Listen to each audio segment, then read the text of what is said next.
안녕하세요. 만화보는 혁이입니다. 오늘은 새로운 컨텐츠를 준비해봤는데요. 바로 병맛 같지만 은근히 궁금한 주제들을 다뤄보는 원피스 과학교실입니다. 대망의 첫 번째 주제는 바로 원래부터 돌인 피카와 배치는 행콕의 능력에 당하면 어떻게 될까? 입니다. 다들 궁금하시죠? 지금부터 과학교실 시작합니다.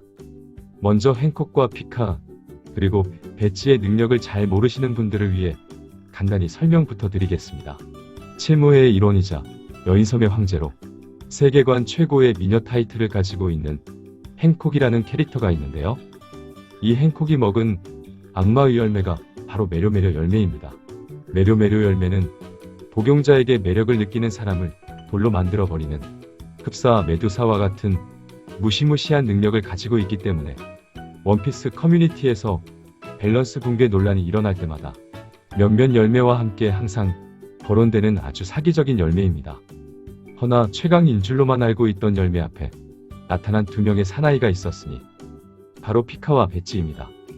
이미 돌로 변한 피카와 배치가 돌로 변하는 능력에 당하면 어떻게 될지 지금부터 두뇌 프레전 시작합니다. 제일 먼저 피카입니다. 피카는 바위 열매를 먹은 암석 동화 인간으로 몸을 암석과 일체화할 수 있는 능력자입니다. 고로 암석과 하나가 되어 존재 자체가 돌이 된 피카는 과연 행콕의 능력을 맞으면 어떻게 될까 생각해봤습니다. 제 생각은 이렇습니다. 얼음을 얼리면 그래도 얼음인 것처럼 피카 또한 돌을 돌로 만드는 것이기 때문에 아무 일도 일어나지 않을까 합니다. 제 개인적인 생각이느냐? 아닙니다. 과학교실인 만큼 자료조사를 통해 최대한 비슷한 사례를 찾아봤습니다. 원피스 20권에 수록되어 있는 독자와 작가의 질의응답 코너인 SBS에서 한 독자가 사람이 사람 열매를 먹으면 어떻게 되냐고 질문한 적이 있는데 오다쌤은 사람다운 사람이 된다고 말장난스러운 대답을 하신 적이 있습니다. 때문에 이 역시 돌이 된다면 돌다운 돌이 될 뿐 딱히 어떤 일이 일어나거나 하진 않을 것 같습니다. 하지만 피카가 암석과 동화하지 못한 상태라면 어떨까요?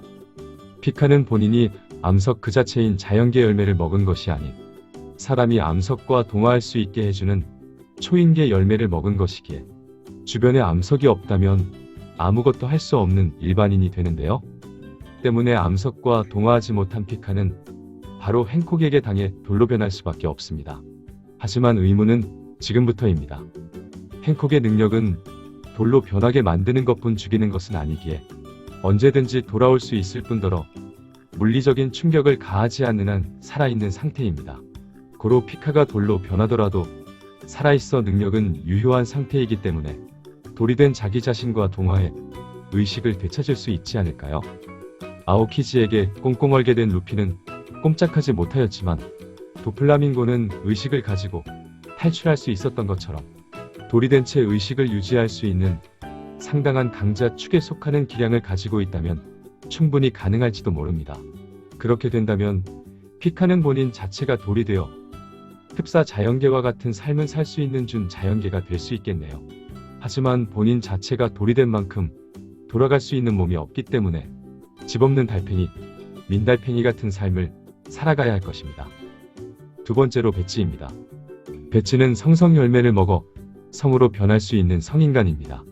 일반 상태라면 말할 것도 없이 바로 돌이 되겠죠. 하지만 성으로 변한 상태라면 어떨까요? 앞서 말한 것처럼 사람다운 사람, 돌다운 돌, 성다운 성이 되진 않을까요?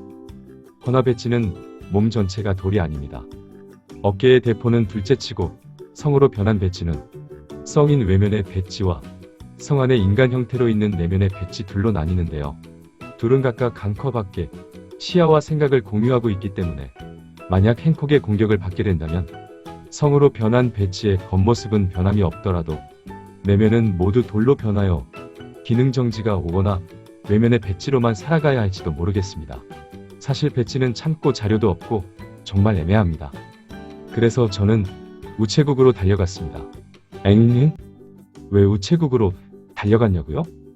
편지를 썼습니다. 그리고 주소를 적었습니다. 일본 도쿄 슈에이사 SBS 우속 갤러리 해적단 내 점프 편집부입니다. 그래도 엄연히 과학교실 타이틀을 달고 있는데 너무 우스꽝스러운 추측만 하고 넘어가기는 좀 민망하기도 하고 팩트체크를 위해 과학교실 매회 에피소드를 다룰 때마다 본문을 요약하여 SBS에 직접 제보하기로 결정했습니다. 특급으로 보냈더니 2만 원이나 나왔습니다. 다시는 특급으로 안 보낼 겁니다. 알아보니 일반으로 보내면 몇천 원밖에 안 하더라고요.